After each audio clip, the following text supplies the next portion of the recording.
આજે સરકારે દેશના વિદ્યાર્થીઓ સામે ઝૂકવું પડ્યું છે. નમસ્કાર મિત્રો, હું છું અક્ષય જાંજમેરા. તો મિત્રો, આજે એટલે કે તારીખ 25 ધર્મેન્દ્ર પ્રધાને જે છે એ રાજીનામું આપી દીધું છે.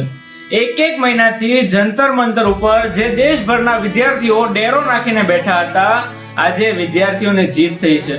અને એવા વિદ્યાર્થી જેણે નીટના પેપર લીક થવાથી સુસાઇડ કર્યું હતું, આજે એના આત્માને પણ શાંતિ મળશે અને એને પણ આ ખરા અર્થમાં ન્યાય મળ્યો છે.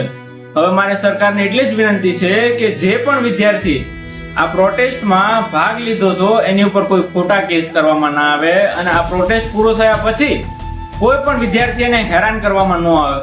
અને જે વિદ્યાર્થીઓએ નીટના પેપરમાં સુસાઇડ કર્યું છે એને 1 કરોડનું વળતર આપવામાં આવે. અને હવે આગળથી ધ્યાન રાખવામાં આવે કે શિક્ષણમાં કોઈ પણ ગોટાળો ન થાય એની ખાતરી આપે. આજે હું સરકારનો પણ આભાર માનું છું. આ સરકારનો જે નિર્ણય છે એ એકદમ યોગ્ય છે અને ખરા અર્થમાં આ જે જીત છે એ આજના યુવાનોની જીત છે, ભારતના ભવિષ્યની જીત છે. જો સમયસર આ નિર્ણય સરકારે ના લીધો હોત તો હજી પણ આમાં ન થવાનું થઈ શકતું હતું. એટલે આ સમયે જે સરકારે નિર્ણય લીધો છે એ એકદમ યોગ્ય છે અને આપણે સરકારનો પણ આભાર માનવો જોઈએ કે એના ખરા સમયે આ નિર્ણય લીધો. એટલે આ જીત એ આજના ભારતના ભવિષ્યની જીત છે. અસ્તુ. જય હિન્દ, જય ભારત.